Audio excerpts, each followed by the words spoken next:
ಓಂ ಶ್ರೀ ಮಹಾಗಣಾಧಿಪತಿಯೇ ನಮಃ. ಓಂ ಶ್ರೀ ಮಾತ್ರೇ ನಮಃ. ಓಂ ಶ್ರೀ ಗುರುಭ್ಯೋ ನಮಃ. ಸಮಸ್ತ ಕನ್ನಡ ವೀಕ್ಷಕರಿಗೆ ನಮಸ್ಕಾರ. ನೀವು ಮೊದಲನೇ ಬಾರಿ ನಮ್ಮ ಚಾನಲ್ ನೋಡ್ತಾ ಇದ್ದರೆ ದಯವಿಟ್ಟು ಸಬ್ಸ್ಕ್ರೈಬ್ ಮಾಡಿ ಅಂತ ಹೇಳ್ತಾ, ಪ್ರಧಾನವಾಗಿ ಈ ವಿಡಿಯೋದಲ್ಲಿ ನಾವು ಶನಿ ಪರಮಾತ್ಮನ ವಕ್ರಗಮನ ಸಂಚಾರ ರೆಟ್ರೋಗ್ರೇಡ್ ಸ್ಟೇಟ್ ಈ ಜುಲೈ 27ರಿಂದ ಡಿಸೆಂಬರ್ 10ನೇ ತಾರೀಕುವರೆಗೂ, ಅಂದರೆ ಆಲ್ಮೋಸ್ಟ್ ಒಂದು 138 ದಿನಗಳ ಕಾಲ ಶನಿ ಪರಮಾತ್ಮರು ಈ ವಕ್ರಗಮನ ಸಂಚಾರದ ಮುಖಾಂತರ, ವಕ್ರಗಮನ ಅಂದರೆ ಏನು ಅನ್ನೋದು ಅರ್ಥ ಮಾಡ್ಕೋಬೇಕು ಅಂದರೆ ಪಾಸ್ಟ್ ಲೈಫಲ್ಲಿ ಅಥವಾ ಪಾಸ್ಟ್ ಇದರಲ್ಲಿ ಈವೆಂಟ್ಸಲ್ಲಿ ನಡೆದಿರುವಂತಹ ಕೆಲವೊಂದು ತಪ್ಪುಗಳನ್ನು ಸರಿದಿದ್ದುಕೊಳ್ಳೋದಕ್ಕೆ ಅಥವಾ ಮಾಡಿರುವಂತಹ ಕೆಲವೊಂದು ಕರ್ಮಗಳಿಗೆ ತಕ್ಕಂತೆ ಆ ಪಾಠಗಳನ್ನು ಕಲ್ತ್ಕೊಳ್ಳೋದಕ್ಕೆ ಅವಕಾಶವನ್ನು ನೀಡ್ತಾರೆ. ಈಗ ಎಕ್ಸಾಮಲ್ಲಿ ಫೇಲ್ ಆಗಿರುವಂತಹ ವಿದ್ಯಾರ್ಥಿಗಳಿಗೆ ಮತ್ತೆ ಯಾವ ರೀತಿ ಸೆಕೆಂಡ್ ಚಾನ್ಸ್ ಅಂತ ತಮ್ಮನ್ನು ತಾವು ರೆಕ್ಟಿಫೈ ಪ್ರೂವ್ ಮಾಡ್ಕೊಳ್ಳೋದಕ್ಕೆ, ತಮ್ಮ ತಪ್ಪುಗಳನ್ನು ಸರಿ ಮಾಡ್ಕೊಳ್ಳೋದಕ್ಕೆ ಯಾವ ರೀತಿ ಚಾನ್ಸ್ ಅಂತ ಹೇಳ್ತಿರ್ತೀವೋ, ಸೊ ಸಿಮಿಲರ್ಲಿ ಅದೇ ರೀತಿ ಶನಿ ಪರಮಾತ್ಮನು ರೆಟ್ರೋಗ್ರೇಡ್ ಅಂದರೆ ಈ ವಕ್ರಗಮನ ಸಂಚಾರದಲ್ಲಿ ಈ ಪರ್ಟಿಕ್ಯುಲರ್ ಸ್ಥಾನದಲ್ಲಿ ಯಾವ ಸ್ಥಾನದಲ್ಲಿದೆಯೋ ಆ ಸ್ಥಾನದ ಫಲಗಳನ್ನು ಕೊಡುತ್ತಾ ತನಗಿರುವಂತಹ ಪ್ರತ್ಯೇಕ ದೃಷ್ಟಿಗಳಿಂದ 3rd, 7th, 10 ಈ ತೃತೀಯ, ಸಪ್ತಮ, ದಶಮಸ್ಥ ದೃಷ್ಟಿಗಳಿಂದ ಈ ಪರ್ಟಿಕ್ಯುಲರ್ ವಿಷಯಗಳನ್ನು ಆ್ಯಕ್ಟಿವೇಟ್ ಮಾಡಿ ಮತ್ತಷ್ಟು ಆ ಫಲಗಳ ಮೇಲೆ ಮತ್ತಷ್ಟು ಪ್ರಭಾವವನ್ನು ನೀಡ್ತಾ ಇರ್ತಾರೆ. ಸೊ ಈ ವಿಷಯಗಳ ಬಗ್ಗೆ ನಾವು ತಿಳ್ಕೊಳ್ಳೋಣ. ಪ್ರಮುಖವಾಗಿ ದ್ವಾದಶ ರಾಶಿಗಳಲ್ಲಿ ಈಗ ಶನಿ ಅಷ್ಟಮ ಸ್ಥಾನದಲ್ಲಿದ್ದು ಸಿಂಹರಾಶಿಯವರಿಗೆ ಬಹಳಷ್ಟು ವಿಷಯಗಳಲ್ಲಿ ಅವರ ತಾಳ್ಮೆಯನ್ನು ಪರೀಕ್ಷೆ ಮಾಡುವ ರೀತಿಯಲ್ಲಿ, ಸಿಂಹರಾಶಿಯವರಂದ್ರೇ ಒಂದು ಗತ್ತು, ಗಾಂಭೀರ್ಯ, ಗಮ್ಮತ್ತು, ಅವರ ಮಾತಿಗೆ ತಿರುಗೇ ಇರಲ್ಲ, ಅವರ ಹೇಳಿಕೆಗೆ ಆ ಅಗ್ರೆಸಿವ್ನೆಸ್ ಆಗಿರಬಹುದು, ಹೇಳುವಂತಹ ವಿಷಯಗಳಲ್ಲಾಗಿರಬಹುದು. ಬಹಳಷ್ಟು ವ್ಯಕ್ತಿಗಳನ್ನು ನೋಡ್ತಾ ಇರ್ತೀವಿ, ದೊಡ್ಡ ದೊಡ್ಡ ಹುದ್ದೆಗಳಲ್ಲಿರುವಂತಹ ವ್ಯಕ್ತಿಗಳು, ಲೀಡರ್ಶಿಪ್ ಕ್ವಾಲಿಟೀಸನ್ನು ಹೊಂದಿರುವಂತಹ ವ್ಯಕ್ತಿಗಳು, ಡಿಪಾರ್ಟ್ಮೆಂಟಲ್ಲಿ ಇರುವಂತಹ ವ್ಯಕ್ತಿಗಳು, ಆರ್ಮಿಯಲ್ಲಿರುವಂತಹ ವ್ಯಕ್ತಿಗಳು, ನ್ಯಾಯಾಧೀಶರಾಗಿರಬಹುದು, ಅಂದರೆ ಒಂದು ದೊಡ್ಡ ಕಮಾಂಡಿಂಗ್ ಪಾಲಿಟಿಕ್ಸಲ್ಲಾಗಿರ್ಬೋದು, ಕಮಾಂಡಿಂಗ್ ಹೊಂದಿರುವಂತಹ ಈ ವ್ಯಕ್ತಿಗಳ ಸ್ಥಾನಗಳನ್ನು ಸಿಂಹರಾಶಿಯವರು ಪಡೆದಿರ್ತಾರೆ. ಬಿಕಾಸ್ ಅವರಲ್ಲಿ ಆ ವಿಲ್ ಪವರ್ ಅನ್ನೋದು ಎಕ್ಸ್ಟ್ರೀಮ್ ಆಗಿರುತ್ತೆ, ಎಕ್ಸ್ಟ್ರಾಡಿನರಿ ಆಗಿರುತ್ತೆ. ಸಮಸ್ಯೆಗಳನ್ನು ಎದುರಿಸುವಂಥದ್ದಾಗಿರಬಹುದು ಅಥವಾ ಒಂದು ಸಮೂಹಕ್ಕೆ ನಾಯಕತ್ವವನ್ನು ವಹಿಸಿ ಆ ಸಮೂಹವನ್ನು ಸಕ್ಸಸ್ ಹಾದಿಯಲ್ಲಿ ಕೊಂಡೊಯ್ಯೋದಕ್ಕೆ ಸಿಂಹರಾಶಿಯವರು ದಿ ಬೆಸ್ಟ್ ಪೀಪಲ್ ಅಂತ ಹೇಳಬಹುದು. ಆದರೆ ಅವರವರ ದಶೆ ಅಂತರ್ದಶೆಗಳ ಮೇಲೆ, ಅವರ ಪರ್ಸ್ನಲ್ ಚಾರ್ಟ್ ಮೇಲೆ ಇರುವಂತಹ ಗ್ರಹ ಸ್ಥಾನಗಳ ಮೇಲೆ ಕೂಡ ಈ ವಿವರಗಳು ಆಧರಿಸಿ ಇರುತ್ತೆ, ಡಿಪೆಂಡ್ ಆಗಿರುತ್ತೆ. ಬಟ್ ನಾವೀಗ ಅಷ್ಟಮ ಶನಿ ನಡೀತಾ ಇರುವಂಥದ್ದು, ಅಷ್ಟಮ ಶನಿ, ಅರ್ಧ ಅಷ್ಟಮ ಶನಿ, ಸಾಡೆ ಸಾತಿ, ಇವೆಲ್ಲವೂ ಕೂಡ ಶನಿ ನೀಡುವಂತಹ ಕೆಲವೊಂದು ದೋಷಗಳು. ಈಗ ಮಿಥುನ ರಾಶಿಯಾಗಿ ನಡೀತಾ ಇರುವಂತಹ ಕಂಟಕ ಶನಿ ಆಗಿರ್ಬೋದು. ಅಂದರೆ ಶನಿ ಪರಮಾತ್ಮರು ತಮ್ಮ ಕರ್ಮ ಶನಿ ಪರಮಾತ್ಮ ಅಂದ್ರೇ ಬಹಳಷ್ಟು ಜನ ಭಯ ಬೀಳಿಸ್ತಾ ಇರ್ತಾರೆ. ಶನಿ ಕಾಡ್ತಾ ಇದೆಯೇ, ಶನಿ ನಮಗೆ ಏನು ಇದಕ್ಕೆ ಅರ್ಥ? ನಮ್ಮಲ್ಲಿ ಒಂದು ತಾಳ್ಮೆಯನ್ನು ಇನ್ಕ್ರೀಸ್ ಮಾಡ್ತಾರೆ, ತಾಳ್ಮೆಯನ್ನು ಬೆಳೆಸ್ತಾರೆ, ಒಂದು ಕ್ರಮಶಿಕ್ಷಣ, ಒಂದು ಡಿಸಿಪ್ಲಿನ್ ನೇಚರ್. ಶಾರ್ಟ್ಕಟ್ಟಲ್ಲಿ ಹೋದರೆ ಕೆಲಸಗಳಾಗಲ್ಲ, ಸೊ ಅದಕ್ಕೋಸ್ಕರ ಧರ್ಮಬದ್ಧವಾಗಿ ನಿಮ್ಮ ಕೆಲಸಗಳು ಮಾಡ್ಕೋಬೇಕು ಅನ್ನೋಂಥ ವಿಷಯಗಳನ್ನು ಹೇಳ್ತಾರೆ. ಸೇವೆ ಮಾಡುವಂತಹ ವಿಷಯಗಳನ್ನು ಹೇಳ್ತಾರೆ. ಒಂದು ಪರ್ಟಿಕ್ಯುಲರಾಗಿ ಒಂದು ಕಂಪ್ಲೀಟ್ ಟ್ರಾನ್ಸ್ಫರ್ಮೇಷನ್, ನಮ್ಮನ್ನು ನಾವು ಬದಲಾಯಿಸಿಕೊಳ್ಳುವಂತಹ ಒಂದು ಅವಕಾಶಗಳನ್ನು ಕೊಡ್ತಾ ಇರ್ತಾರೆ. ಆ ಅವಕಾಶಗಳನ್ನು ಕೊಡುವಂತಹ ಸಂದರ್ಭವೇ ನಾವು ವಕ್ರಗಮನ ಸಂಚಾರ, ರೆಟ್ರೋಗ್ರೇಡ್ ಸ್ಟೇಟ್ ಅಂತ ಹೇಳ್ತೀವಿ. ಈಗ ಅಷ್ಟಮ ಸ್ಥಾನದಲ್ಲಿ ಷಷ್ಠ ಮತ್ತು ಸಪ್ತಮಾಧಿಪತಿಯಾಗಿರುವಂತಹ ಅಂದರೆ ಸಿಂಹರಾಶಿಯವರಿಗೆ 6ನೇ ಮನೆ ಏನು ಹೇಳುತ್ತೆ? ಋಣ, ರೋಗ, ಶತ್ರುಸ್ಥಾನವನ್ನು ಹೇಳುತ್ತೆ. ಅದೇ ರೀತಿ 7th ಪ್ಲೇಸ್ ಏನೇನು ಹೇಳುತ್ತೆ? ಈಗ ಸಂಬಂಧಗಳಾಗಿರ್ಬೋದು, ಕಳತ್ರ ಸ್ಥಾನ, ವೈವಾಹಿಕ ಜೀವನ, ಜಾಯಿಂಟ್ ವೆಂಚರ್ಸ್, ಈ ಪಾಲುದಾರಿಕೆ ವ್ಯವಹಾರಗಳಾಗಿರಬಹುದು, ಬಿಸ್ನೆಸ್ ಆಗಿರ್ಬೋದು, ಈ ವಿಷಯಗಳ ಮೇಲೆ, ಈ ವಿಷಯಗಳಿಗೆ ಅಧಿಪತಿಯಾಗಿರುವಂತಹ ಶನಿ ಪರಮಾತ್ಮರು ಅಷ್ಟಮ ಸ್ಥಾನದಲ್ಲಿದ್ದು, ಅಷ್ಟಮ ಅಂದ್ರೇ ಇಮ್ಮಿಡಿಯೇಟಾಗಿ ಆಕಸ್ಮಿಕವಾಗಿ ನಡೆಯುವಂತಹ ಕೆಲವೊಂದು ಘಟನೆಗಳು, ರಹಸ್ಯ ವಿಷಯಗಳು, ರಿಸರ್ಚ್ ಮಾಡುವಂತಹ ವಿಷಯಗಳು, ಕೆಲವೊಂದು ವಿಷಯಗಳಲ್ಲಿ ಆಳವಾದ ಕೆಲವೊಂದು ಅಂದರೆ ವಿಷಯಗಳನ್ನು ತಿಳ್ಕೊಳ್ಳುವಂಥ ಗುಪ್ತ ವಿದ್ಯೆಗಳನ್ನು ಕಲಿಯುವಂತಹ ಸಂದರ್ಭಗಳು. ಈ ಸಂದರ್ಭದಲ್ಲಿ ಎಲ್ಲವೂ ಪ್ರತಿಕೂಲನೇ ಇರುತ್ತಾ ಈ ವಕ್ರಗವತಿ ಸಮಯದಲ್ಲಿ ಅಂದ್ರೆ ಇಲ್ಲ. ಪರ್ಟಿಕ್ಯುಲರ್ ಆಗಿ ಸಿಂಹರಾಶಿಯವರೇನಾದರೂ ಇನ್ವೆಸ್ಟಿಗೇಷನ್ ಡಿಪಾರ್ಟ್ಮೆಂಟ್ ಆಗಿರ್ಬೋದು, ರಿಸರ್ಚ್ ಆಗಿರ್ಬೋದು, ಅನಾಲಿಸಿಸ್ ಆಗಿರಬಹುದು, ಈ ಸೈಕಲಾಜಿಕಲ್ಗೆ ಸಂಬಂಧಪಟ್ಟಿರುವಂಥ ಆಗಿರ್ಬೋದು, ಮೆಡಿಕಲ್ಗೆ ಸಂಬಂಧಪಟ್ಟಿರುವಂಥ ಆಗಿರ್ಬೋದು, ಟ್ಯಾಕ್ಸೇಷನ್, ಫಿನಾನ್ಸ್ ಸಂಬಂಧಪಟ್ಟಿರುವಂತಹ ವಿಷಯಗಳೆಲ್ಲ ಇರುವಂತಹ ವ್ಯಕ್ತಿಗಳಿಗೆ ಅನುಕೂಲತೆ ಇರುತ್ತೆ. ಯಾಕಂದರೆ ಅಷ್ಟಮ ಅಂದ್ರೇ ಈ ರೀತಿ ರಹಸ್ಯಗಳು, ಈ ರೀತಿ ಆಕಸ್ಮಿಕವಾಗಿ ನಡೆಯುವಂತಹ ವಿಷಯಗಳು ಆಗಿರೋದ್ರಿಂದ ಇನ್ವೆಸ್ಟಿಗೇಷನಲ್ಲಿರುವಂತಹ ವ್ಯಕ್ತಿಗಳಿಗೆ ಅನುಕೂಲವಾಗಿರುತ್ತೆ. ಮತ್ತು ಅಷ್ಟಮ ಸ್ಥಾನದಲ್ಲಿ ಶನಿ ವಕ್ರಗಮನ, ಅಷ್ಟಮ ಸ್ಥಾನವಾಗಿರುವಂತಹ ಮೀನರಾಶಿಯಲ್ಲಿ ಈಗ ವಕ್ರಗಮನ ಸಂಚಾರ ಮಾಡ್ತಾ ಇರೋದರಿಂದ ಪರ್ಟಿಕ್ಯುಲರ್ ಆಗಿ ಈ ಅವಧಿಯಲ್ಲಿ ಆರೋಗ್ಯ ಸಮಸ್ಯೆಗಳು ಕಾಣಿಸ್ಕೋಬಹುದು. ಅಷ್ಟಮ ಸ್ಥಾನ ಅದೊಂದು ದುಷ್ಟಸ್ಥಾನ ಅಂತ ಹೇಳ್ತಾ ಇರ್ತೀವಿ. ಆಕಸ್ಮಿಕವಾಗಿ ಅನಾರೋಗ್ಯ ಸಮಸ್ಯೆಗಳು ಕಾಣಿಸ್ಕೊಳ್ಳೋದಾಗಿರಬಹುದು, ಆಕಸ್ಮಿಕವಾಗಿ ಅಪಘಾತಗಳಾಗುವುದಾಗಿರ್ಬೋದು, ಆಕಸ್ಮಿಕವಾಗಿ ಕೆಲವೊಂದು ಪೆಟ್ಟುಗಳು, ಗಾಯಗಳಾಗುವಂಥ ಸಂದರ್ಭಗಳಾಗಿರಬಹುದು. ಇದು ಈ ರೀತಿ ಆದರೂ ಕೂಡ, ಅಂದರೆ ಆರೋಗ್ಯ ಸಮಸ್ಯೆಗಳು ಆದ್ರೂ ಕೂಡ ಇವರು ಡಾಕ್ಟ್ರ್ ಹತ್ರ ಹೋದರೆ ಏನು ಹೇಳ್ತಾರೆ, ನಿಮ್ಗೆ ಏನೇನು ಅಭ್ಯಾಸಗಳಿದೆ, ಯಾವ ಹವ್ಯಾಸಗಳಿದೆ, ನಿಮ್ಮ ಫುಡ್ ಹ್ಯಾಬಿಟ್ಸ್ ಏನು, ನಿಮಗಿರುವಂತಹ ಕೆಟ್ಟ ಚಟಗಳೇನು, ಈ ವಿಷಯಗಳ ಬಗ್ಗೆ ಹೇಳ್ತಾ ಇರ್ತಾರೆ.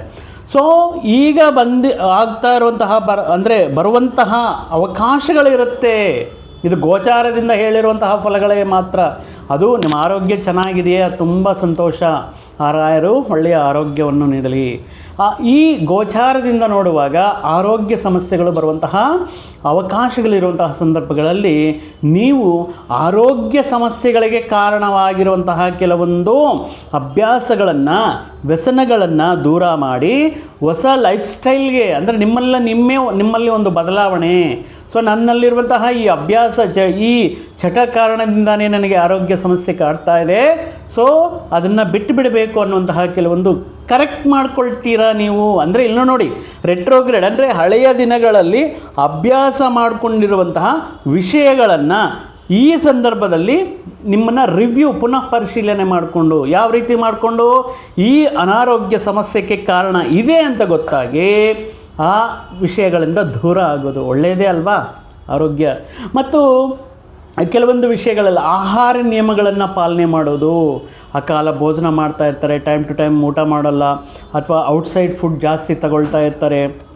ಈ ರೀತಿ ವಿಷಯಗಳಿಂದ ಇಲ್ಲ, ಆರೋಗ್ಯ ಕೆಟ್ಟೋಗ್ತಾ ಇದೆ. ಸೊ ಸಾತ್ವಿಕ ಆಹಾರ, ಹೈಜೀನಿಕ್ ಇರುವಂಥ ಆಹಾರ, ಈ ರೀತಿ ವಿಷಯಗಳನ್ನು, ಆಹಾರ ವಿಷಯಗಳಲ್ಲಿ, ನಿದ್ದೆ ವಿಷಯಗಳಲ್ಲಿ, ದೈಹಿಕ ವ್ಯಾಯಾಮ ವಿಷಯಗಳಲ್ಲಿ ಈ ಸಮಸ್ಯೆಗಳಿಂದ ಹೊರಗಡೆ ಬರೋದಕ್ಕೆ ನೀವು ಮಾಡುವಂತಹ ಈ ಪ್ರಯತ್ನಗಳೇನಿರುತ್ತೋ ಅದು ನಿಮಗೆ ಉತ್ತಮವಾದ ಆರೋಗ್ಯವನ್ನು ನೀಡಬಹುದು. ಇನ್ನು ದಶಮ ದೃಷ್ಟಿಯಿಂದ ನೋಡುವುದರಿಂದ ಪರ್ಟಿಕ್ಯುಲರ್ ಆಗಿ ಈ 137 ದಿನಗಳಲ್ಲಿ ಸಿಂಹರಾಶಿಯವರಿಗೆ ವೃತ್ತಿಯಲ್ಲಿ ನೀವು ಮಾಡ್ತಾ ಇರುವಂತಹ ವೃತ್ತಿ, ಉದ್ಯೋಗ, ವ್ಯಾಪಾರ, ವ್ಯವಹಾರಗಳಲ್ಲಿ ಸಾಕಷ್ಟು ಬದಲಾವಣೆಗಳು ಕಾಣಿಸುವಂತಹ ಸಾಧ್ಯತೆಯೂ ಕೂಡ ಇರುತ್ತೆ. ಆಕಸ್ಮಿಕವಾಗಿ ನೀವು ಒಂದು ಜಾಬ್ ಬದಲಾವಣೆ ಆಗಬೇಕಂದ್ರೂ, ಅಥವಾ ಹೊಸ ಉದ್ಯೋಗ ಪ್ರಯತ್ನಗಳು ಮಾಡಬೇಕಂದ್ಕೊಂಡ್ರು, ಅಥವಾ ಹೊಸ ಉದ್ಯೋಗ ಪ್ರಯತ್ನಗಳಿಂದ ನಿಮ್ಮನ್ನು ನೀವು ಪ್ರೂವ್ ಮಾಡ್ಕೋಬೇಕಂದ್ಕೊಂಡ್ರು, ಅಥವಾ ಹೈಯೆಸ್ಟ್ ಪೇಯ್ಡ್ ಪ್ಯಾಕೇಜ್ ಇರುವಂತಹ ವಿಷಯಗಳಿಗೆ ಈಗ ಈ ಸಂದರ್ಭದಲ್ಲಿ ಬದಲಾವಣೆ, ಚೇಂಜಸ್, ಟ್ರಾನ್ಸ್ಫಾರ್ಮೇಷನ್ ಈ ವಿಷಯಗಳಿಗೆ ಅನುಕೂಲವಾಗಿರುತ್ತೆ. ಸೊ ಆಗಿರೋದ್ರಿಂದ ಈ ಸಂದರ್ಭದಲ್ಲಿ ಹೊಸ ಉದ್ಯೋಗದಲ್ಲಿ ಎಗೈನ್ ಅಲ್ಲಿ ಕೆಲವೊಂದು ಮಿಸ್ಟೇಕ್ಸ್ ಆಗುವಂಥ ಸಾಧ್ಯತೆ ಇರುತ್ತೆ. ಅಂದರೆ ಕೆಲವೊಂದು ಆಪರ್ಚುನಿಟೀಸ್ ಬಂದಿರುವಂತಹ ಸಂದರ್ಭಗಳಲ್ಲಿ ಕೆಲವೊಂದು ಜಾಯ್ನ್ ಆದಮೇಲೆ ಅಥವಾ ಜಾಯ್ನ್ ಆಗೋಕ್ಕೆ ಮುಂಚೆ ಬಹಳಷ್ಟು ಜನ ಒಂದು ಇಂಟರ್ವ್ಯೂ ಅಟೆಂಡ್ ಮಾಡಿದ್ದಾರೆ ಅಥವಾ ಬರುವಂತಹ ಚಾನ್ಸ್ ಇದೆ. ಅಂದರೆ ತಾವು ಜಾಯ್ನ್ ಆಗ್ತಾ ಇರುವಂತಹ ಕಂಪನಿ ಯಾವ ರಿವ್ಯೂಸ್ ಇದೆ, ಎಂಪ್ಲಾಯೀಸ್ ಏನು ಫೀಡ್ಬ್ಯಾಕ್ ಕೊಡ್ತಾ ಇದ್ದಾರೆ, ಅಲ್ಲಿರುವಂಥ ಇನ್ಫ್ರಾಸ್ಟ್ರಕ್ಚರ್ ಏನು, ಬೆನಿಫಿಟ್ಸ್ ಏನು, ಕಂಪ್ಲೀಟಾಗಿ ಅದರ ಮೇಲೆ ಡಿಪೆಂಡಾಗಿ ನಾವು ನಮ್ಮ ವೃತ್ತಿ ಉದ್ಯೋಗ ಸ್ಥಾನವನ್ನು ಭರ್ತಿ ಮಾಡೋದಕ್ಕೆ ಅಥವಾ ಹೋಗಿ ಸ್ಟೇ ಮಾಡೋಕ್ಕಾಗಲ್ವಲ್ಲ. ಸೊ ಈ ವಿಷಯಗಳ ಮೇಲೆ ನೀವು ತುಂಬ ರಿಸರ್ಚ್ ಮಾಡಿ ಬಂದಿರುವಂತಹ ಬಹಳಷ್ಟು ಅವಕಾಶಗಳನ್ನು ಕಳ್ಕೊಳ್ಳುವಂತಹ ಚಾನ್ಸಸ್ ಇರುತ್ತೆ. ಸೊ ಆಗಿರೋದ್ರಿಂದ ಪರ್ಟಿಕ್ಯುಲರ್ ಆಗಿ ಈ ಸಂದರ್ಭದಲ್ಲಿ ಬಂದಿರುವಂತಹ ಅವಕಾಶಗಳನ್ನು ಸಾಕಷ್ಟು ಅದನ್ನು ಯುಟಿಲೈಸ್ ಮಾಡಿಕೊಳ್ಳಿ. ಅಥವಾ ಆವೇಶಕ್ಕೆ, ಎಮೋಷ್ನಲ್ಗೆ ಹೋಗಿ ನೀವು ವೃತ್ತಿ ಬದಲಾವಣೆ ಅಥವಾ ಕೈಯಲ್ಲಿ ಯಾವುದೇ ರೀತಿ ಹೊಸ ಆಪರ್ಚುನಿಟೀಸ್ ಇಲ್ಲ, ಹೊಸ ಆದಾಯ ಮಾರ್ಗವಿಲ್ಲ. ಸೊ ಅಂತಹ ಸಂದರ್ಭದಲ್ಲಿ ಒಂದು ಕಠಿಣವಾಗಿರುವಂತಹ ನಿರ್ಧಾರಗಳನ್ನು ಕೈಗೊಳ್ಳೋಕ್ಕೆ ಹೋಗಬೇಡಿ. ಇನ್ನು ಈ ಸಂದರ್ಭದಲ್ಲಿ ಹೊಸ ಪ್ರಯತ್ನಗಳು ಮಾಡೋದಕ್ಕೆ, ಹೊಸ ವಿಷಯಗಳನ್ನು ಕಲ್ತ್ಕೊಳ್ಳೋದಕ್ಕೆ, ನಿಮ್ಮನ್ನು ನೀವು ಅಪ್ಗ್ರೇಡ್ ಮಾಡ್ಕೊಳ್ಳೋದಕ್ಕೆ, ಅಪ್ಸ್ಕಿಲ್ ಮಾಡ್ಕೊಳ್ಳೋದಕ್ಕೆ ಸಿಂಹರಾಶಿಯವ್ರಿಗೆ ಬಹಳಷ್ಟು ಅನುಕೂಲತೆ ಇರುತ್ತೆ. ಇಂದಿನ ದಿನಗಳಲ್ಲಿ ನಾನು ಮಿಸ್ಟೇಕ್ ಮಾಡಿದೆ ಅಂತ ಬಹಳ ಜನ ಹೇಳ್ಕೊಳ್ತಾ ಇರ್ತಾರೆ. ಸೊ ಪ್ರೀವಿಯಸ್ ಡೇಸಲ್ಲಿ ಈಗ ರೈತರು ಅಂದ್ಕೊಳ್ಳಿ, ಲಾಸ್ಟ್ ಟೈಮೇ ಹೇಳಿದ್ರು ಬಹಳಷ್ಟು ಜನ ಈ ಬೆಳೆ ಸಾಗಾಣಿಕೆ ಮಾಡಬೇಡ ಅಂತ, ಬಟ್ ಮಾಡಿದೆ. ಬಟ್ ಅರಿವಾಯಿತು, ಅಂದರೆ ತಪ್ಪುಗಳ ಅರಿವಾಗಿ ಮುಂದಿನ ದಿನಗಳಲ್ಲಿ ಆ ತಪ್ಪುಗಳು ಮಾಡಿದೆ, ಮುಂಜಾಗ್ರತೆ ಕ್ರಮ ತಗೋಬೇಕು, ಕೇರ್ ತಗೋಬೇಕು, ಮತ್ತಷ್ಟು ಹಾರ್ಡ್ ವರ್ಕ್ ಆಗಬೇಕು.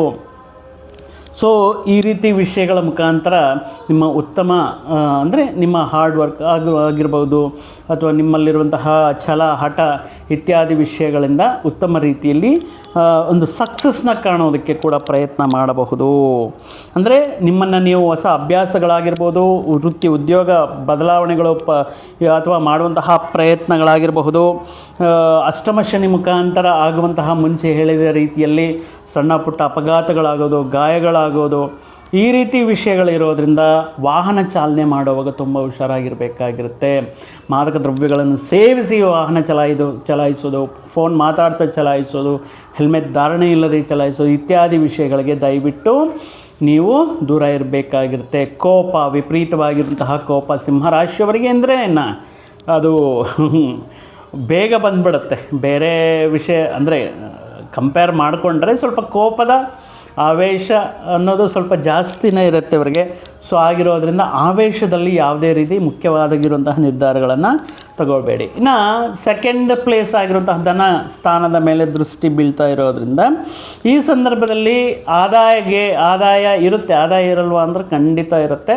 ಬಟ್ ನೀವು ನೀರಿನ ಥರ ಖರ್ಚು ಮಾಡುವಂತಹ ಸಂದರ್ಭಗಳಾಗಿರ್ಬೋದು, ವಿಪರೀತವಾಗಿರುವಂತಹ ಖರ್ಚುಗಳಾಗಿರ್ಬೋದು, ಅಥವಾ ನಿಂಗೆ ಬರಬೇಕಾಗಿರುವಂತಹ ಏನಾದರೂ ಡ್ಯೂಸ್ ಪೆಂಡಿಂಗ್ ಇರುವಂತಹ ಅಮೌಂಟು ಎಕ್ಸ್ಪೆಕ್ಟ್ ಮಾಡಿರೋ ಟೈಮಲ್ಲಿ ಬರದೇ ಇರೋದಾಗಿರ್ಬೋದು, ಅಥವಾ ಹೇಳಿರುವಂತಹ ವ್ಯಕ್ತಿಗಳು ಸುಮ್ಮನೆ ವೀಕ್ ಕೊಡ್ತೀವಿ, ನೆಕ್ಸ್ಟ್ ವೀಕ್ ಕೊಡ್ತೀವಿ, 10 ಡೇಸ್ ಆದಮೇಲೆ ಕೊಡ್ತೀವಿ, ಈ ಡೇಟ್ಗೆ ಕೊಡ್ತೀವಿ, ಈ ರೀತಿ ನಿಮ್ಮ ತಾಳ್ಮೆಯನ್ನು ಪರೀಕ್ಷೆ ಮಾಡುವ ರೀತಿಯಲ್ಲಿ ಈ ವಿಷಯಗಳು ಸ್ವಲ್ಪ ಫ್ರಸ್ಟ್ರೇಟ್ ಮಾಡ್ತಾ ಇರುತ್ತೆ ನಿಮಗೆ. ಸೊ ಈ ವಿಷಯಗಳ ಬಗ್ಗೆ ಸ್ವಲ್ಪ ಡಿಲೇ ಅನ್ನೋದು ಕಾಣಿಸ್ತಾ ಇದೆ.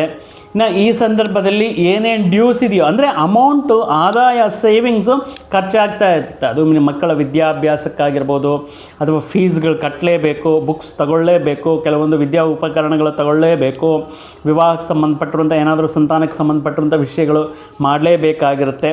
ಸೊ ಹಣ ಅನ್ನೋದು ಕೈಯಲ್ಲಿ ನಿಲ್ಲೋದಕ್ಕೆ ಈ ಸಂದರ್ಭದಲ್ಲಿ ಬಹಳಷ್ಟು ವಿಪರೀತವಾಗಿರುವಂತಹ ಅವಶ್ಯಕ ಖರ್ಚುಗಳಾಗಬಹುದು ಬರಬಹುದು. ಆದ್ದರಿಂದ ಎಲ್ಲಿ ಅನಾವಶ್ಯಕವಾಗಿ ಮನಿ ಲೀಕ್ ಆಗ್ತಾ ಇದೆ, ಅನಾವಶ್ಯಕವಾಗಿ ಎಲ್ಲಿ ಖರ್ಚು ಮಾಡ್ತಾ ಇದ್ದೀವಿ, ಈ ವಿಷಯಗಳ ಮೇಲೆ ಸ್ವಲ್ಪ ದೃಷ್ಟಿ ಇಡಬೇಕಾಗಿರುತ್ತೆ. ಈ ಒಂದೇ ಸಾರಿ ಎಲ್ಲ ಖರ್ಚುಗಳು ಬಂದರೆ ಸಾಮಾನ್ಯವಾಗಿ ನಾವೇನು ಮಾಡ್ತೀವಿ, ಸೊ ಕಾಲು ಕೈ ಆಡಲ್ಲ, ಸೊ ತುಂಬ ಕಕ್ಕಾಬಿಕ್ಕಿ ಆಗಿಬಿಡ್ತೀವಿ ಅಲ್ವಾ. ಸೊ ಯಾವುದಕ್ಕೆ ಮ್ಯಾನೇಜ್ ಮಾಡಬೇಕು, ಇದು ಕ್ಲಿಯರ್ ಮಾಡೋಣ, ಅವ್ರು ಕೇಳ್ತಾ ಇದ್ದಾರೆ. ಸೊ ಈ ರೀತಿ ಕೆಲವೊಂದು ಸಂದರ್ಭಗಳಲ್ಲಿ ನಮಗೆ ಆ ಗೊಂದಲ ಅನ್ನೋದು ಇರುತ್ತೆ. ಆ ರೀತಿ ಒಂದು ರೀತಿ ಫ್ರಸ್ಟ್ರೇಷನ್, ಅಯ್ಯೋ ಈ ರೀತಿ ಬಂತು, ಹೀಗೋಯ್ತು, ಕೈಯಲ್ಲಿ ಏನು ನಿಲ್ಲಲ್ಲ ಅನ್ನೋ ರೀತಿಯಲ್ಲಿ ಕೆಲವೊಂದು ಸಂದರ್ಭಗಳು ಈ 137 ದಿನಗಳ ಕಾಲ ಇರೋದರಿಂದ ಅನಾವಶ್ಯಕ ಖರ್ಚುಗಳ ಮೇಲೆ ಸ್ವಲ್ಪ ಕಮ್ಮಿ ಇರಲಿ. ಇನ್ನು ಧನ ಕುಟುಂಬ ಸ್ಥಾನ ದ್ವಿತೀಯ ಸ್ಥಾನ ಆಗಿರೋದ್ರಿಂದ ಸಿಂಹರಾಶಿಯವರಿಗೆ ಈ ಸಂದರ್ಭದಲ್ಲಿ ಕುಟುಂಬ ಅಂದರೆ ಕುಟುಂಬದಲ್ಲಿ ಇವರೇ ಒಬ್ಬ ಲೀಡರ್ ಅಂತ ಹೇಳ್ಬೋದು, ಒಬ್ಬ ರೆಬಲ್ ಅಂತ ಅಂದರೆ ಪರ್ಟಿಕ್ಯುಲರ್ ಆಗಿ ಒಂದು ಹಿಟ್ಲರ್ ಥರ ನೋಡ್ತಾ ಇರ್ತಾರೆ ಕೆಲವೊಂದು ಜಾತಕಗಳು, ಕೆಲವೊಂದು ವ್ಯಕ್ತಿಗಳು ಹೇಳುವ ರೀತಿಯಲ್ಲಿ. ಸೊ ಬಟ್ ಈ ಸಂದರ್ಭದಲ್ಲಿ ಆ ರೀತಿ ತಮ್ಮ ಗೌರವವನ್ನು, ಆ ರೀತಿ ತಮ್ಮ ಇಮೇಜನ್ನು ಕಾಪಾಡಿಕೊಂಡು ಬಂದಿರುವಂತಹ ಸಿಂಹರಾಶಿಯವರಿಗೆ ಈ 137 ದಿನಗಳ ಕಾಲ ಇವರ ಮಾತಿಗೆ ಬೆಲೆ ಕಮ್ಮಿಯಾಗೋದಾಗಿರ್ಬೋದು, ಅಥವಾ ಇವರ ವಿರುದ್ಧವಾಗಿ ಕೆಲವೊಂದು ಕುಟುಂಬ ಸದಸ್ಯರು ಮಾತಾಡುವುದಾಗಿರ್ಬೋದು, ಇವರ ಬೆನ್ನಿಂದ ಕೆಲವೊಂದು ವಿಷಯಗಳು ಇವರಿಗೆ ಗೊತ್ತಿಲ್ಲದೆ ಮಾತಾಡ್ಕೊಳ್ಳೋದಾಗಿರ್ಬೋದು. ಇಂತಹ ವಿಷಯಗಳನ್ನು ಕೇಳಿ ಕೆಲವೊಂದು ಸಂದರ್ಭಗಳಲ್ಲಿ ಕುಟುಂಬ ಜೀವನದಲ್ಲಿ ಕುಟುಂಬ ಸದಸ್ಯರ ಮಧ್ಯೆ ಮನಸ್ಪರ್ಧೆಗಳು ಬರುವಂತಹ ಚಾನ್ಸಸ್ ಇರುತ್ತೆ. ಸೆಕೆಂಡ್ ಪ್ಲೇಸ್ ದ್ವಿತೀಯ ಸ್ಥಾನ ಅನ್ನೋದು ವಾಕು ಅಂದರೆ ಮಾತನ್ನು ಗಮನದಲ್ಲಿ ಇಟ್ಕೊಳ್ಳಿ. ಅಷ್ಟಮ ಸ್ಥಾನ ಅಲ್ವಾ, ಸಡನ್ನಾಗಿ ಏನಾದರೂ ಸಡನ್ ಏನಾದರೂ ಅಷ್ಟು ಆಕಸ್ಮಿಕವಾಗಿ ಆಗಿಬಿಡುತ್ತೆ. ಆ ಮಾತು ಬರಬಾರ್ದು, ಬಟ್ ಬಂದುಬಿಡುತ್ತೆ. ಸೊ ಆಗಿರೋದ್ರಿಂದ ಮಾತಿನ ಬಗ್ಗೆ ಸ್ವಲ್ಪ ಗಮನ ಇರಲಿ. ವಿದ್ಯಾರ್ಥಿಗಳು ಕಂಪ್ಲೀಟಾಗಿ ಸಿಂಹರಾಶಿಯ ವಿದ್ಯಾರ್ಥಿಗಳು ನಿಮ್ಮ ಗಮನ, ನಿಮ್ಮ ಗೋಲ್, ನಿಮ್ಮ ಕೆರಿಯರ್, ನಿಮ್ಮ ಏನಕ್ಕೆ ನೀವು ಜಾಯ್ನ್ ಆಗಿದ್ದೀರಾ, ಸೊ ತುಂಬ ಡಿಸ್ಟ್ರ್ಯಾಕ್ಷನ್ಸ್ ಬರ್ತಾ ಇರುತ್ತೆ, ತುಂಬ ಡಿಸ್ಟ್ರಾಕ್ಷನ್ ಮಾಡುವಂತಹ ಫ್ರೆಂಡ್ಸ್ ನಿಮ್ಮ ಸುತ್ತಮುತ್ತ ಇರ್ತಾರೆ. ಆದರೆ ನಿಮ್ಮ ಗುರಿ, ನಿಮ್ಮ ಗಮನ, ನಿಮ್ಮ ಗೋಲ್ ಎಲ್ಲವೂ ಕೂಡ ಫೋಕಸ್ಡ್ ಆಗಿರಬೇಕಾಗಿರುತ್ತೆ. ಏನಕ್ಕೆ ಬಂದಿದ್ದೀವಿ, ಇದು ಓದುವಂತಹ ಸಮಯ, ಟೈಮ್ ವೇಸ್ಟ್ ಮಾಡುವಂತಹ ಸಮಯ ಅಲ್ಲ, ಎಂಜಾಯ್ ಮಾಡುವಂತಹ ಸಮಯವಲ್ಲ ಅನ್ನುವಂತಹ ವಿಷಯಗಳನ್ನು ದೃಷ್ಟಿ ಇಡಬೇಕಾಗಿರುತ್ತೆ. ಇನ್ನು ಕೆಲವೊಂದು ಸಿಂಹರಾಶಿ ವಿದ್ಯಾರ್ಥಿಗಳಿಗೆ ಅಯ್ಯೋ ಕೆಲವೊಂದು ವಿಷಯಗಳ ಅರ್ಥ ಆಗದೆ, ಫೋಕಸ್ಡ್ ಆಗಿಲ್ಲದೆ, ಡಿಸ್ಟ್ರಾಕ್ಷನ್ಗೆ ಒಳಗಾಗಿ ಮಧ್ಯದಲ್ಲೇ ಜಾಯ್ನ್ ಆಗಿರುವಂತಹ ಕೋರ್ಸಸ್ಸಿಂದ ಡಿಸ್ಕಂಟಿನ್ಯೂ ಡ್ರಾಪ್ ಔಟ್ ಆಗಲಿಕ್ಕೆ ಚಾನ್ಸಸ್ ಇರುತ್ತೆ. ಸೊ ಮುಖ್ಯವಾಗಿ ಈ ಏನಾದರೂ ಭೂಮಿಗೆ ಸಂಬಂಧಪಟ್ಟಿರುವಂಥ ವ್ಯವಹಾರಗಳಾಗಿರ್ಬೋದು, ಕಾನೂನಿಗೆ ಸಂಬಂಧಪಟ್ಟಿರುವಂತಹ ಲೀಗಲ್ಸ್ ಇಶ್ಯೂಸ್ ಫೇಸ್ ಮಾಡ್ತಾ ಇರುವಂತಹ ವ್ಯಕ್ತಿಗಳು ಈ ಸಂದರ್ಭದಲ್ಲಿ ಅನಾವಶ್ಯಕವಾಗಿ ಹಳೆಯ ವಿಷಯಗಳನ್ನು ಬೇರೆಯವ್ರ ಹತ್ರ ಹಂಚ್ಕೊಳ್ಳೋದಾಗಿರ್ಬೋದು, ಅಥವಾ ಪಿಟಿಷನ್ ನಿಮ್ಮ ಮೇಲೆ ಯಾರಾದರೂ ಪಿಟಿಷನ್ ಅವ್ರ ಬಗ್ಗೆ ಮಾತಾಡೋದಾಗಿರ್ಬೋದು ಬೇಡ. ಯಾಕಂದರೆ ಅಗೇನ್ ಹಳೆಯ ಕರ್ಮಗಳನ್ನು ರೀಕ್ರಿಯೇಟ್ ಮಾಡುತ್ತೆ, ರಿಪೀಟ್ ಮಾಡುತ್ತೆ, ರೀಓಪನ್ ಮಾಡುತ್ತೆ. ಸೊ ಆಗಿರೋದ್ರಿಂದ ಲೀಗಲ್ ಇಶ್ಯೂಸ್ ಇರುವಂತಹ ವ್ಯಕ್ತಿಗಳು ಬಹಳಷ್ಟು ಹುಷಾರಾಗಿರಬೇಕಾಗಿರುತ್ತೆ. ಹಿಂದೆ ದಿನಗಳಲ್ಲಿ ನಿಮ್ಮ ಮೇಲೆ ಬಂದಿರುವಂತಹ ಆರೋಪಗಳಾಗಿರ್ಬೋದು, ಕೆಲವೊಂದು ವಿಷಯಗಳಾಗಿರ್ಬೋದು, ಮತ್ತೆ ಏನಾದರೂ ವಿಚಾರಣಕ್ಕೆ ಬರುವಂತಹ ಸಾಧ್ಯತೆ, ಅಥವಾ ಮತ್ತೆ ಅದರ ಬಗ್ಗೆ ಕೆಲವೊಂದು ವಿಷಯಗಳು ಅದೇ ಕಳೆದೋಗಿದೆಯಲ್ಲ, ಈಗ ಇನ್ನೇನು ಆರಾಮಾಗಿ ಹಳೆದ ದಿನಗಳಲ್ಲಿ ಮಾಡಿರುವಂಥ ವಿಷಯಗಳು ಈಗ ಯಾರೂ ಮಾತಾಡೋಲ್ಲ, ಬೇಡ. ಸೊ ಆಗಿರೋದ್ರಿಂದ ಈ ರೀತಿ ವಿಷಯಗಳು ಆಕಸ್ಮಿಕವಾಗಿ ಬರುವಂತಹ ಚಾನ್ಸಸ್ ಇರೋದರಿಂದ ಈ ವಿಷಯಗಳಲ್ಲಿ ಸ್ವಲ್ಪ ಮುಂಜಾಗ್ರತೆ ಕ್ರಮಗಳು ಅಥವಾ ವೆಲ್ ಬೀಯಿಂಗ್ ಪ್ರಿಪೇರ್ಡ್ ಆಗಿರಬೇಕು. ಈ ವಿಷಯಗಳಲ್ಲಿ ಸ್ವಲ್ಪ ಹುಷಾರಾಗಿ, ಇನ್ ಕೇಸ್ ಆ ರೀತಿ ಇದ್ರೂ ಕೂಡ ಶಾಂತವಾಗಿ ಕೂತ್ಕೊಂಡು ಅಂದರೆ ಒಂದು ರೀತಿ ರಾಜಿ ಮಾರ್ಗದಿಂದ ನೀವು ಸಂಧಾನ ಮಾಡ್ಕೋಬೇಕಾಗಿರುತ್ತೆ. ಇನ್ನು ಗುರುಬಲ ಏನಾದರೂ ಇತ್ತಾ ಅಂದರೆ ಜೂನ್ 1ನೇ ತಾರೀಕಿಂದ ವ್ಯಯಸ್ಥಾನಕ್ಕೆ ಗುರು ಮತ್ತು ಅಷ್ಟಮದಲ್ಲಿರುವಂತಹ ಶನಿ. ಸೊ ಆಗಿರೋದ್ರಿಂದ ಸ್ವಲ್ಪ ಡಿಫೇಮ್ ಆಗುವಂಥದ್ದು, ಇಲ್ಲಿಯವರೆಗೂ ನಿಮಗಿರುವಂತಹ ಗೌರವ ಆಗಿರ್ಬೋದು, ಹೆಸರಾಗಿರ್ಬೋದು, ಅಥವಾ ಬೆಲೆ ಆಗಿರ್ಬೋದು ಈ ಸಂದರ್ಭದಲ್ಲಿ ಸ್ವಲ್ಪ ಕಮ್ಮಿ ಆಗ್ಬೋದು. ಬಟ್ ನಿಮ್ಮಲ್ಲಿರುವಂತಹ ಆತ್ಮವಿಶ್ವಾಸ, ಧೈರ್ಯ ಯಾರಿಗೂ ಇರೋಕ್ಕೆ ಸಾಧ್ಯ ಇಲ್ಲ. ಸೊ ಆ ಕಾರಣದಿಂದ ಇದೆಲ್ಲವೂ ಕೂಡ ಗೋಚಾರದಿಂದ ಹೇಳ್ತಾ ಇರುವಂತಹ ವಿಷಯಗಳು. ಇಲ್ಲ ನಮ್ಮ ಬಗ್ಗೆ ಪೂರ್ತಿ ವಿಷಯಗಳು ತಿಳಿಬೇಕು, ಅಥವಾ ಈಗ ನಡೀತಾ ಇರುವಂಥ ದಶ ಅಂತರ್ದಶೆಗಳ ಬಗ್ಗೆ ತಿಳ್ಕೋಬೇಕು ಅಂದರೆ ನಿಮ್ಮ ವೈಯಕ್ತಿಕ ಜಾತಕವನ್ನು ಒಮ್ಮೆ ಪರಿಶೀಲನೆ ಮಾಡಿಸ್ಕೊಳ್ಳೋದು ಉತ್ತಮ. ಸೊ ಆಗಿರೋದ್ರಿಂದ ಮತ್ತು ಯಾವ ವಿಷಯಗಳಂದರೆ ಹಳೆಯ ದಿನಗಳಲ್ಲಿ ಏನಾದರೂ ಸಮಸ್ಯೆಗಳಿಂದ ಹೊರಗಡೆ ಬರೋದಕ್ಕೆ ಇದೊಂದು ಅನುಕೂಲ ಸಮಯ. ಹಿಂದಿನ ದಿನಗಳಲ್ಲಿ ಏನಾದರೂ ಪ್ರಯತ್ನಗಳು ಮಾಡಿ ಮಧ್ಯದಲ್ಲೇ ನಿಲ್ಲಿಸಿದ್ರೆ ಅದನ್ನು ಮತ್ತೆ ರೀಸ್ಟಾರ್ಟ್ ಮಾಡಲಿಕ್ಕೆ ಅನುಕೂಲವಾಗಿರುವಂತಹ ಸಮಯ. ಸೊ ಈ ವಿಷಯಗಳಿಂದ ತುಂಬ ಮನಸ್ಸಿಗೆ ಹಚ್ಕೊಂಡು, ಯಾಕಂದರೆ ಸಿಂಹ ರಾಶಿ ಅಧಿಪತಿ ರವಿ ಯಾರು ಹೃದಯಕಾರಕ. ಈ ಪ್ರತಿಯೊಂದು ವಿಷಯನೂ ಕೂಡ ಇವರು ಹೃದಯಕ್ಕೆ ತಗೊಳ್ತಾರೆ. ಸೊ ಆಗಿರೋದ್ರಿಂದ ಸ್ವಲ್ಪ ಆರೋಗ್ಯದ ಬಗ್ಗೆ ಕೂಡ ಗಮನ ಇರಲಿ ಅಂತ ಗುರುಬಲ ಶನಿಬಲ ಎರಡೂ ಬೇಕಾಗಿರೋದ್ರಿಂದ ಪ್ರತಿ ಗುರುವಾರ ಶನಿವಾರ ನೀವು ತಪ್ಪದೆ ನಿಷ್ಠೆಯಿಂದ ಈ ಗುರುರಾಯರಿಗಾಗಿರ್ಬೋದು, ಶನಿವಾರ ದಿನ ಆಂಜನೇಯ ಸ್ವಾಮಿ ಆರಾಧನೆ ಮಾಡುವುದು, ವೀಳ್ಯದೆಲೆಯಿಂದ ಪರ್ಟಿಕ್ಯುಲರ್ ಆಗಿ ಆಂಜನೇಯ ಸ್ವಾಮಿಗೆ ಅಲಂಕಾರ ಮಾಡಿಸೋದಾಗಿರ್ಬೋದು, ಸಿಂಧೂರದಿಂದ ಅಭಿಷೇಕ ಮಾಡಿಸೋದಾಗಿರ್ಬೋದು, ಪರ್ಟಿಕ್ಯುಲರಾಗಿ ಶ್ರೀ ಪರಮಾತ್ಮನಿಗೆ ನೀಲಾಭ್ಯಂಜನ ಅಂದರೆ ಈ ತೈಲಾಭ್ಯಂಜನ ಮಾಡಿಸೋದಾಗಿರ್ಬೋದು, ಎಳ್ಳಿನ ಎಣ್ಣೆಯಿಂದ ಸ್ವಲ್ಪ ಅಭಿಷೇಕ ಮಾಡಿಸೋದಾಗಿರ್ಬೋದು, ಕಷ್ಟದಲ್ಲಿ ಅಥವಾ ಸಹಾಯವನ್ನು ಬೇಡುವಂತಹ ವ್ಯಕ್ತಿಗಳಿಗೆ ನಿಮ್ಮ ಕೈಲಾದಷ್ಟು ಸಹಾಯ ಮಾಡೋದಾಗಿರಬಹುದು. ಇತ್ಯಾದಿ ವಿಷಯಗಳಿಂದ ಗುರು ಹಿರಿಯರ ಆಶೀರ್ವಾದದಿಂದ ಸದಾ ಆ ಶ್ರೀ ಗುರುರಾಯರು ನಿಮಗೆ ನಿಮ್ಮ ಪರಿವಾರಕ್ಕೆ ಸದಾ ಸೌಕರ್ಯ, ಐಶ್ವರ್ಯವು, ಅಭಿವೃದ್ಧಿಯೂ ನೀಡಲಿ ಅಂತ ಹೇಳ್ತಾ ಮತ್ತೊಂದು ವಿಡಿಯೋ ಜೊತೆಗೆ ಮತ್ತೊಂದು ಆಸಕ್ತಿಕರ ವಿಷಯದ ಜೊತೆಗೆ ನಿಮ್ಮ ಮುಂದೆ ಮತ್ತೆ ಬರ್ತೀನಿ. ಅಲ್ಲಿಯವರೆಗೂ ಸರ್ವೇ ಜನಾಂ ಸುಖಿನೋ ಭವಂತು, ಸಮಸ್ತ ಸನ್ಮಂಗಳಾನಿ ಭವಂತು. ಜೈ ಶ್ರೀರಾಮ್.